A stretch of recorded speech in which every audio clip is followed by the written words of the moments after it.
Assalamualaikum warahmatullahi wabarakatuh. Alhamdulillah hamdan muwafiqan li ni'amihi mukafi'an limazidi. Salatu wassalamu ala sayyidina Muhammadin wa alihi wa sahbihi wa junudihi amma ba'd. Ikhwan kiram hadirin jamaah salat maghrib yang dimuliakan oleh Allah Subhanahu wa taala, kita lanjutkan pengajian tauhid kita. Kita sudah masuk pada pembahasan sifat ma'ani, baru kemudian nanti sifat ma'nawiyah. Tetapi kita sudah masuk pada yang mustahilnya. Jadi ada yang wajib, ada yang mustahil, dan ada yang jais. 2 minggu yang lalu atau 3 bulan yang lalu, 3 minggu yang lalu ya 3 minggu yang lalu kita sudah membahas yang mustahil bagi Allah yang bertentangan dengan sifat qudrah dan iradah. Ini paling tidak, hari ini paling tidak kita bisa menyelesaikan yang pertama, sifat ilmu, kemudian hayat, sama, basar, dan kalam. Ada 5. Ini termasuk di dalam sifat ma'ani, baru nanti masuk kepada sifat ma'nawiyah. Nah, sifat ilmu ini lawannya adalah al-jahlu, kebodohan. Pada pembahasan yang wajib bagi Allah berkaitan dengan ilmu, dulu sudah kita bahas ada 2, ada ilmu daruri dan ada ilmu nadhari, termasuk juga ada ilmu istidlali. Kalau ilmu daruri ini ilmu yang tak payah untuk bisa dilakukan. Misalnya kita bisa merasakan panasnya api, itu termasuk dalam kategori ilmu daruri. Atau misalnya ilmu yang memang kalau dalam bahasa tasawufnya ilmu kasyaf, artinya ada orang yang diberi kelebihan oleh Allah Subhanahu wa taala untuk mengetahui sesuatu. Sebagaimana Nabi Muhammad SAW dalam beberapa hadisnya beliau tahu bahwa akan ditaklukkan Romawi, berperangnya Parsi dan Romawi, kemudian dimenangkan oleh Romawi. Atau kemudian Rasul menyatakan bahwa akan ditaklukkan Konstantinopel, atau tanda-tanda hari kiamat juga disampaikan oleh Nabi Muhammad SAW. Itu disebut dengan ilmu daruri. Atau misalnya Umar bin Khattab radhiyallahu anhu ketika dia berkhutbah di mimbar, dia tahu ada pasukan di Jabal Hindi yang sedang kalah dalam peperangan. Kemudian Umar bin Khattab mengatur strategi perang, mengatakan kepada pasukan untuk naik ke atas gunung, kemudian menanglah tentara itu, diatur Umar bin Khattab radhiyallahu anhu melalui mimbar. Ini namanya ilmu daruri, ilmu yang tidak butuh untuk dicari pembuktiannya atau dianalisa atau membutuhkan dalil, karena ilmu daruri ini bisa dirasakan atau sebagai ilmu dari apa yang telah Allah berikan kepada seseorang, mungkin tidak diberikan kepada yang lain. Jadi kemarin juga waktu kita KKN di desa Silau Lama, kecamatan Silau Laut, itu kan Tuan Syekh yang terkenal di sana unyangnya Ustadz Abu Somad, namanya Tuan Syekh Abdurrahman Silau. Ini menurut orang kampung itu banyak karomahnya. Kampung itu termasuk nanti ada masuk ke dalam 1 jam dari tempat kita KKN itu, ada namanya Desa Silau Baru. Di sana ada pohon mangga. Pohon mangga itu di sampingnya ada laut, artinya di sampingnya itu laut yang airnya asin. Tapi di bawah pohon mangga tuh kita rasai airnya tidak asin. Nah, tawar. Bahkan cerita dari sekdesnya, cerita dari camatnya juga di sana, kepingin ada orang hamil itu kepingin buah mangga, padahal buah mangga itu katanya tak berbuah. Karena kepinginnya dia katanya berbuah buah mangga itu. Nah, ada juga cerita lain. Ada orang mau ngambil, nanti kalau masak berbuah, dia tahu itu masak. nanti kita ambil, kata dia. Rencana dia mau diambilnya banyak begitu. Tiba-tiba waktu ke situ buah mangga itu tak ada. Nah, ini cerita-cerita yang cukup menarik lah dari ilmu kasyaf atau orang yang mungkin diistimewakan oleh Allah dengan ilmu-ilmu tertentu. Sama dulu kebetulan di Bandar Laban juga dulu ada guru torikot, yakni atau sedang. Itu cerita-cerita karomahnya juga banyak. Misalnya dia nampak orang kenduri di dua tempat sampai bertengkar dua orang kenduri tadi. Loh, tadi malam mato aku tempat kami. Yang satu bilang, oh tidak, tadi malam mato itu kenduri di rumah kami. Nah, ini kan sesuatu yang di luar kemampuan kita untuk bisa bisa mendeteksinya. Karena ini termasuk dalam kategori ilmu daruri, ilmu yang memang bukan dipelajari ilmu itu. Memang Allah berikan kepada seseorang karena ingin memuliakan. Kalau orang biasa atau ulama disebut dengan karomah, tapi kalau kemudian Rasulullah SAW atau nabi-nabi yang lain namanya mukjizat. Ini mukjizat. Nah, ini termasuk dalam kategori ilmu daruri, ilmu yang memang tidak dipelajari, namun Allah berikan, Allah memberikan kepada orang-orang yang dimuliakannya. Jadi kalau misalnya api itu panas, angin air itu dingin, itu termasuk ilmu daruri yang bisa dirasakan secara langsung tanpa butuh pembuktian. Tetapi ada ilmu nadhari. Ilmu nadhari ini adalah ilmu yang memang harus dipelajari. Mulai dari SD, SMP, atau sanawiyah sampai pada tingkat aliyah, kuliah S1, S2, S3, itu disebut dengan ilmu nadhari. Ilmu yang butuh penganalisaan, ilmu yang butuh praktek, ilmu yang harus diteliti, termasuk juga istidlali. Nah, ini sama. Jadi nadhari dengan istidlali ini sama. Apa dalil yang mengharamkan B1, B2? Ada dalilnya. Itu termasuk ilmu nadhari. Maka kalau kita melihat dalil yang disebutkan oleh Allah Bismillahirrahmanirrahim, yarfa'illahu alladhina amanu minkum walladhina utul ilma darajat. Ini yang dimaksudkan bukan ilmu daruri tetapi ilmu nadhari. Walaupun misalnya ilmu daruri itu termasuk kemuliaan, tetapi dalam ayat ini disebutkan adalah ilmu nadhari. Artinya apa?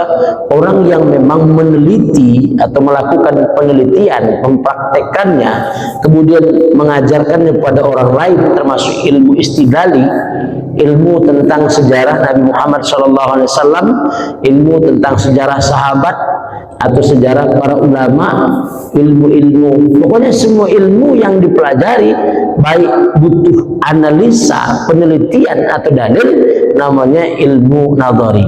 Nah, ini diusahakan, tidak dapat begitu saja.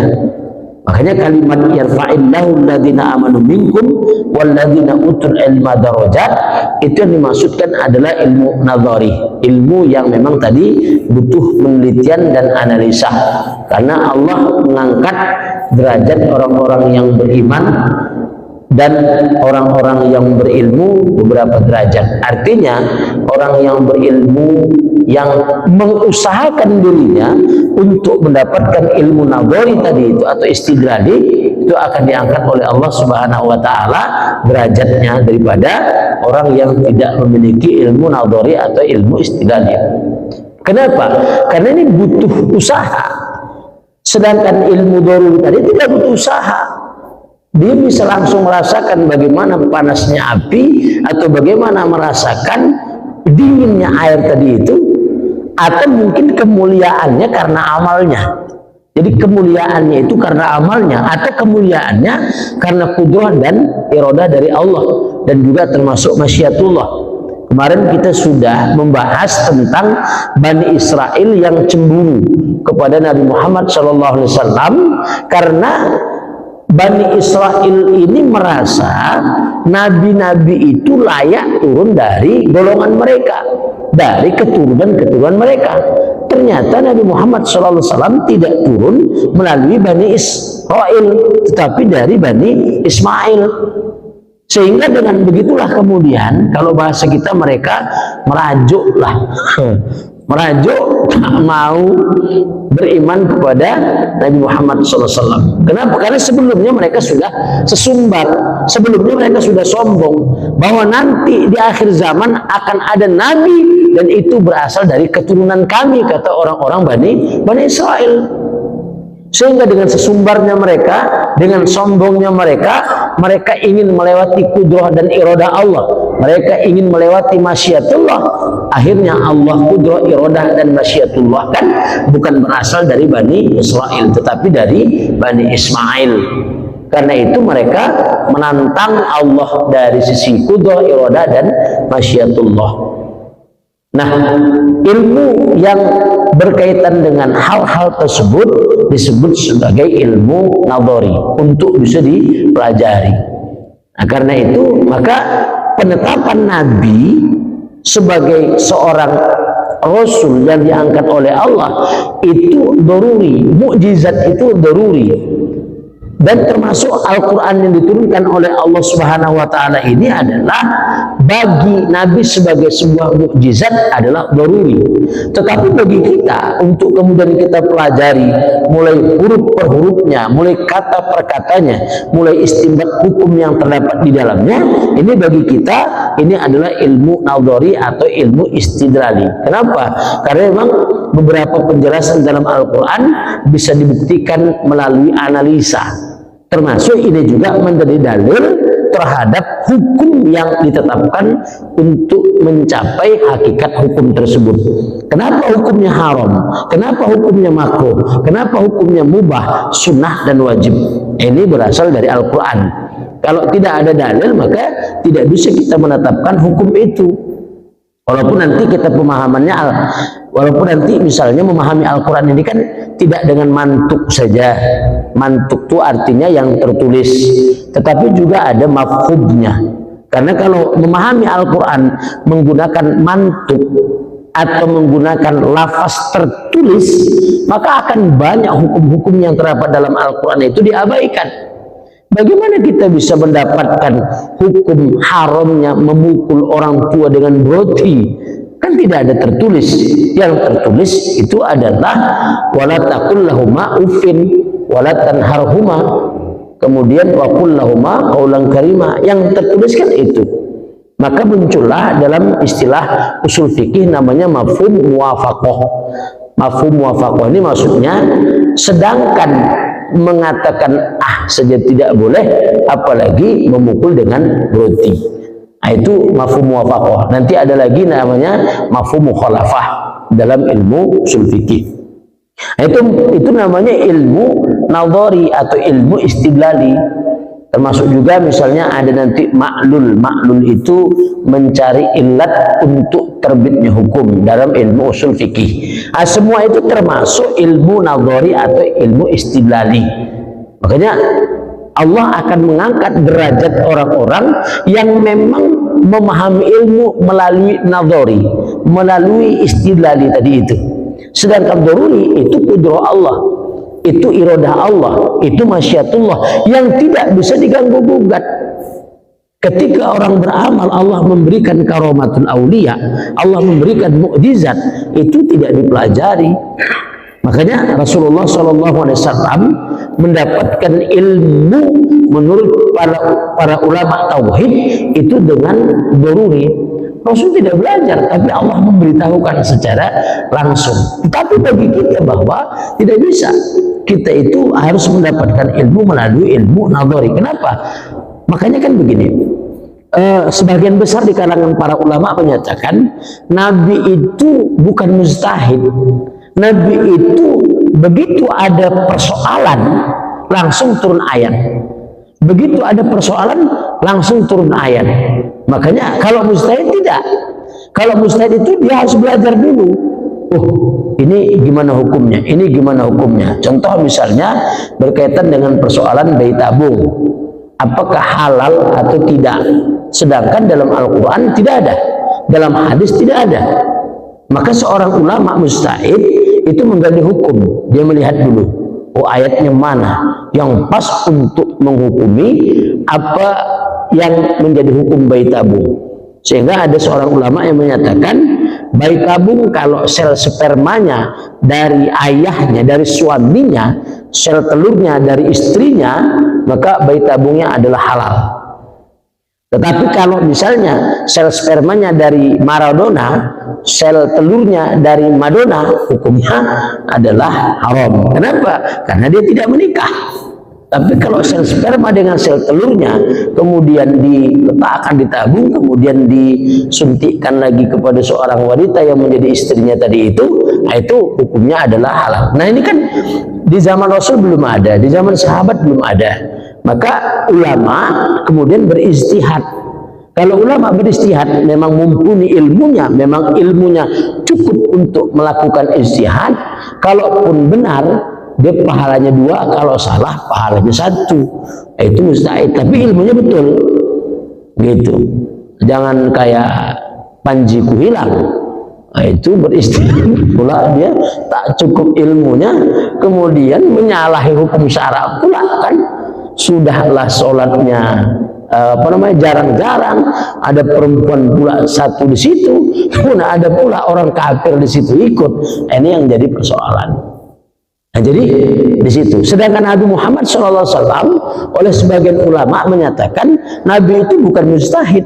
Kenapa? Nabi itu menerima ilmu langsung dari Allah. Begitu ada persoalan, Al-Quran turun. Begitu ada persoalan, Quran turun. Karena itu Nabi Muhammad SAW bukan dia yang menetapkan hukum, tetapi Rasul menerima wahyu dari Allah untuk menetapkan hukum. Itu. Karena itu maka ini disebut dengan Rasul, utusan Allah. Nanti ada debatable, ada khilafiyah di kalangan para ulama, apakah Nabi itu mujtahid atau tidak. Kalau saya memiliki pandangan sama dengan sebagian ulama tadi mengatakan bahwa Nabi itu bukan mujtahid, tapi Nabi itu menerima wahyu langsung dari Allah. Kenapa? Karena memang kalau mujtahid ini hukum yang dia tetapkan bisa benar bisa salah, itu pula persoalannya. Hukum yang dia tetapkan itu bisa benar bisa salah kalau seorang ulama mujtahid. Kalau Nabi Muhammad SAW disebut sebagai mujtahid, maka bisa jadi bahwa Nabi itu bisa benar bisa salah. Ini kan tidak benar. Nabi itu tetap benar, tidak pernah salah. Kenapa? Karena hukumnya berasal dari wahyu. Wa ma yantiqu 'anil hawa in huwa illa wahyu yuha. Apa yang dikatakan oleh Nabi itu tidak lain adalah wahyu yang diturunkan dari Allah Subhanahu wa taala. Apakah dalam bentuknya langsung lafaz dan mafhumnya seperti Al-Quran, atau dalam bentuk mafhum sedangkan lafaznya dari Nabi. Makanya ada Al-Quran yang lafaz dan mafhumnya dari Allah secara langsung, atau hadis Nabi yang mafhumnya dari Allah, lafaznya atau teksnya, tulisannya atau perkataannya dari Nabi Muhammad SAW. Di situ. Nah, termasuk ini juga ada perdebatan yang cukup panjang juga, apakah Al-Quran ini termasuk kitab atau buku, apa bahasanya itu ya, aku tak ingat ya. Kalau yang diteliti benar atau salah, atau Al-Quran ini yang benar. Jadi kalau misalnya ada sebuah buku kemudian diteliti, buku penelitian itu ada kalanya benar, ada kalanya salah karena sifat manusia. Atau ada kalanya begini, ada kalanya misalnya pendapat itu hari ini terjadi karena memang belum ada penelitian yang lanjut untuk membuktikan buku itu dengan alat yang lebih canggih. Misalnya dulu orang mengatakan bahwa benda terkecil itu adalah atom misalnya. Ini kan pendapat yang dulu pertama dulu. Kenapa? Karena mungkin belum ada alat untuk meneliti yang lebih kecil daripada atom. Ternyata pendapat itu salah. Setelahnya, awalnya menjadi betul, kemudian pendapat itu menjadi salah. Kenapa? Karena ternyata atom terdiri dari proton dan neutron. Nah, ternyata itu nih, dulu pendapat itu salah. benar, kemudian pendapat itu bisa menjadi salah. Kenapa? Karena masih ada penelitian lanjutan. Sedangkan Al-Quran ini tidak pernah salah. Penelitian apapun tidak pernah salah. Sehingga sekarang ada orang-orang yang ingin menyatakan bahwa Al-Quran itu benar pada masanya. Ada yang menyatakan begitu. Sehingga ada sebagian di antara mereka yang menulis semacam tafsir hermeneutika, di mana kemudian menyatakan bahwa Al-Quran itu berlaku pada masanya tapi tidak berlaku di masa yang akan datang. Ini berarti dulu Al-Quran itu betul, sekarang Al-Quran salah. Ini yang tidak benar. Tidak benar bahwa Al-Quran itu di sepanjang masa itu tetap benar, bukan berdasarkan pada waktu dan tempat. Benar bahwa turunnya pada waktu itu, benar bahwa Al-Quran di Mekah diturunkan di tempat yang bukan di luar Mekah atau di Mekah dan Madinah.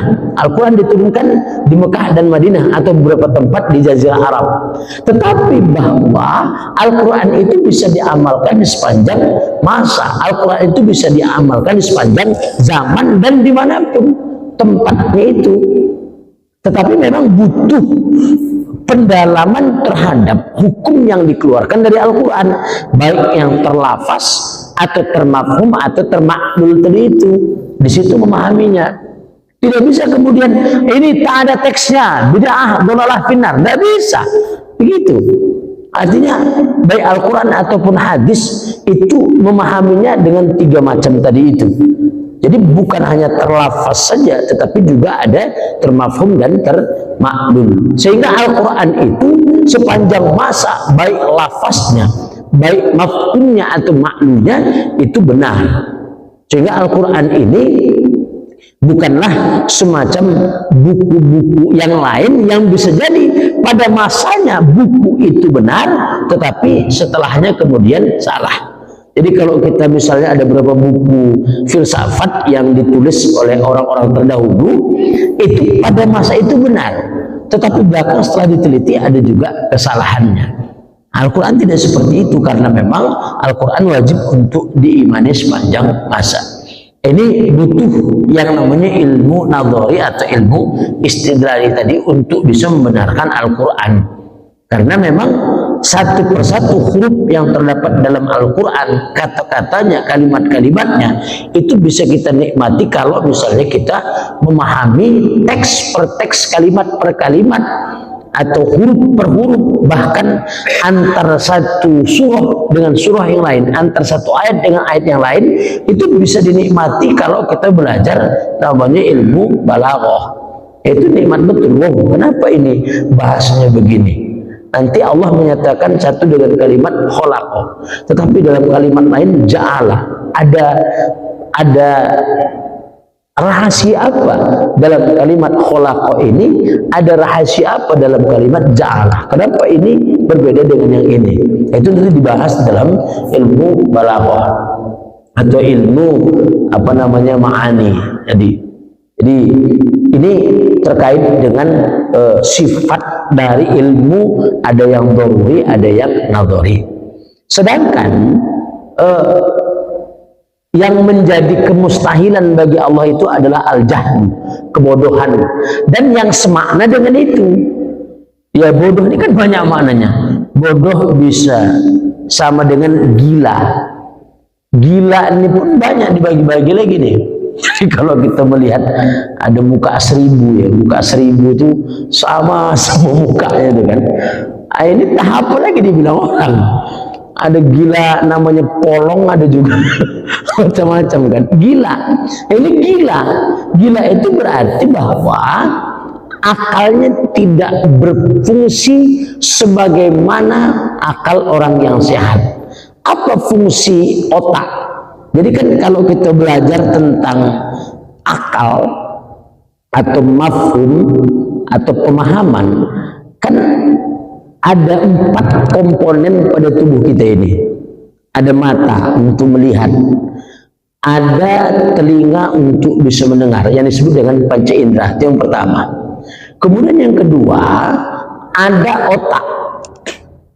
Otak kita dengan otak ayam berbeda. Kalau otak ayam, dia cuma hanya bisa insting saja. Begitulah dari awal dia tahu, kemudian dilaksanakannya begitu. Sedangkan manusia, otak manusia ini kemudian bisa menghubungkan antara satu dengan lainnya. Itu otak kita dihubungkan, oh begini, oh, bisa menarik kesimpulan dari sebuah peristiwa atau ilmu nadhari tadi itu. Itu otak kita.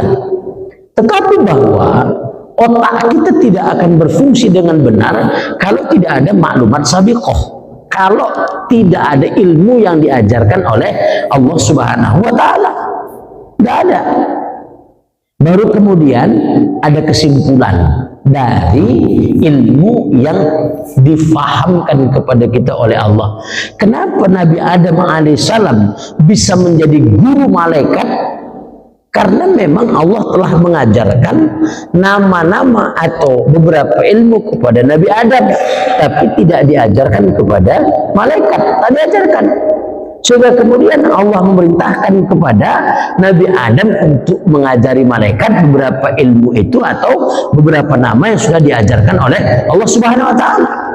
Itu buktinya bahwa aslul ilmi Allah, asal ilmu itu adalah Allah Subhanahu wa Ta'ala. Sama dengan ini. Kenapa ini kita katakan aqua atau kita katakan air? Ada mata untuk melihat, ada, oh bisa dilihat. Kemudian ada maklumat sabiqah, ada ilmu yang dulu mungkin disampaikan oleh orang tua kita, tetangga kita, yang mengatakan ini namanya air, ini namanya aqua. Otak kita pun berjalan, oh aqua. Sehingga kalau kita menemukan yang begini lagi, itu namanya aqua atau air. Sehingga kalau mereknya pun Indodes tak apa-apa, kita bilang aqua juga, padahal mereknya bukan aqua. Itulah maklumat sabiqah tadi itu. Makanya kan orang yang berilmu diangkat oleh Allah Subhanahu wa Ta'ala itu bisa mengangkat derajat seseorang, bisa mengangkat derajat masyarakat, bisa mengangkat derajat suatu bangsa. Tetapi kalau ilmunya benar, tapi kalau ilmunya salah, maka suatu bangsa, suatu masyarakat akan jatuh dengan ilmu yang salah itu tadi. Makanya kan kenapa dulu di Indonesia ada PKI, Partai Komunis Indonesia, haluannya adalah komunis. Bahkan dulu ada apa ya, orang yang tamat pesantren tapi pola pemikirannya komunis. Bahkan kalau kemarin saya dapat informasi Saddam Hussein termasuk dulu Presiden Muammar Gaddafi itu pemikirannya sosialis agak-agak ke komunis. Kenapa? Ada kitabul ahdornya, ada kitab hijaunya yang setelah diteliti ada nuansa-nuansa pemikiran sosialis atau komunisnya. Termasuk dulu ada Nasakom kan, nasionalis agama komunis. Bagaimana menggabungkan? Kalau nasionalis dengan agama masih bisa, tapi kalau agama dengan komunis ini bagaimana, bingung juga. Sementara kalau kita pahami bahwa komunis itu ateis, apakah ada komunis yang tidak ateis? Wallahu a'lam bishawab. Ini kita tidak tahu. Sedangkan komunis itu ateis, anti Tuhan. Bagaimana bisa hidup berdampingan dengan orang yang memang agamis atau agama? Ini termasuk ilmu, tetapi apakah ilmu yang benar? Wallahu a'lam. Kalau kita pahami standarnya adalah Islam, standarnya adalah ilmu agama, maka komunis ini adalah salah. Komunis itu tidak benar. Kenapa? Karena standarnya apa? Standar benar kita adalah Islam, standar benar kita adalah Al-Quran atau As-Sunnah. Sehingga ilmu yang berasal dari komunis itu kita anggap sebagai ilmu yang salah. Salah satu yang paling besar ilmu yang mereka pahami adalah ateis atau anti Tuhan, atau ada agama itu sebagai candu bagi mereka. Menurut mereka itu betul, sehingga diperjuangkannya, sehingga dia perjuangkan. Nah, termasuk siapa DNID itu kan berasal dari Sumatera Barat ya. dan itu disebut-sebut pernah nyantri sebagai santri atau di pesantren tertentu. Itu bisa pola pemikirannya berubah. Kenapa? Karena standar pola pemikirannya tadi itu tidak Al-Quran, tidak hadis. Mungkin pada waktu dia berada di sebuah pesantren, dengan ketika dia masuk ke kuliah itu ada apa namanya, ada pergolakan dalam pemikirannya, sehingga bisa jadi bahwa umat Islam atau para ulama belum bisa meyakinkan dia tentang 100%-nya benarnya Islam ini, belum bisa meyakinkan dia, sehingga dia harus mencari ilmu yang lain. Itu makanya ilmu ilmunya orang-orang komunis itu yang menurut mereka itu benar, menurut kita yaitu salah. Ini terjadilah antara dua ilmu saling gontok-gontokan, saling berpadu. Kenapa? Karena masing-masing mempertahankan ilmu yang standarnya adalah Islam, satu ilmu yang standarnya tidak berasal dari Islam. Nah, itu makanya tadi ada ilmu yang memang bisa menaikkan derajat kita sebagai manusia, baik di sisi manusia atau di sisi Allah. Tetapi ada ilmu yang memang menurunkan derajat seseorang, baik di hadapan manusia atau di sisi Allah Subhanahu wa Ta'ala. Makanya ilmu nadhari atau ilmu istidlali yang kedua-duanya diusahakan ini bisa berlawanan antara satu dengan yang lainnya. Dan ilmu itu juga kadang-kadang dulu disebut benar, lantas kemudian ada penelitian ternyata yang dulu itu salah, yang dulu itu benar akhirnya kemudian menjadi salah. Ini namanya ilmu nadhari. Karena itu maka ilmu yang dimiliki oleh Allah tidak dalam dzaruri, tidak dalam nadhari. Ilmu Allah itu disebut qadim. Ilmu Allah itu karena Allah itu asul ilmi, asasul ilmi, dasar ilmu itu adalah Allah Subhanahu wa Ta'ala. Nah, karena itu mustahil Allah itu bodoh. Kalau Allah bodoh, bagaimana mungkin bisa menciptakan alam semesta, manusia dan kehidupan, dan memberikan ilmu kepada manusia, memberikan ilmu kepada alam semesta dan kehidupan, kalau seandainya Allah itu bodoh. Termasuk yang semakna dengan bodoh itu juga gila tadi, lebih parah lagi kan. Coba tengok orang gila itu, bagaimana kehidupannya. Sedangkan mengurus dirinya saja dia tidak bisa, apalagi mengurus alam sebesar ini. Mengurus dirinya kamu cus, tidur di sana, tidur di sini, kan begitu. Jadi kemarin saya dapat informasi dari kawan ya, jadi ada video dalam bentuk kawan itu di beberapa negara-negara barat seperti Amerika Serikat atau Inggris, di jalan-jalan tuh sekarang kayak zombie-zombie gitu. Jadi orang pelaku narkoba itu tuh sudah di jalan-jalan gitu, jualan di emper-emper toko tuh banyak.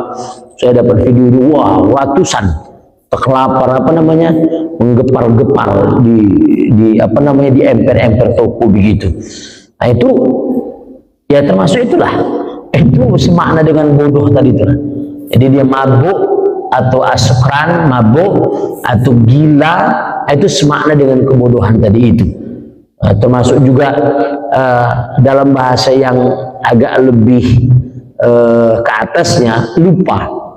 Lupa itu apakah termasuk bagian dari kebodohan? Semakna dengan kebodohan, lupa. Jadi atau ragu-ragu. Jadi ragu-ragu ini ada macamnya. Ada yang disebut dengan zon, ada yang disebut dengan syak. Syak ragu-ragu juga. Ada yang disebut dengan waham, ada yang disebut dengan nisyan. Empat ini, kalau nisyan kan lupa, nisyan itu lupa. Tapi tiga ini ragu-ragu, syak, kemudian don, syak dan waham. Kalau zon itu ragu-ragunya itu 51% sampai 99%, tak yakin dia. Nah itu namanya ragu-ragu. Ragu-ragu ini juga semakna dengan kebodohan. Mustahil Allah ragu-ragu. Nah, itu jadi tingkat ragu-ragunya itu 51 sampai 99%. Itu namanya zon, ragu-ragu.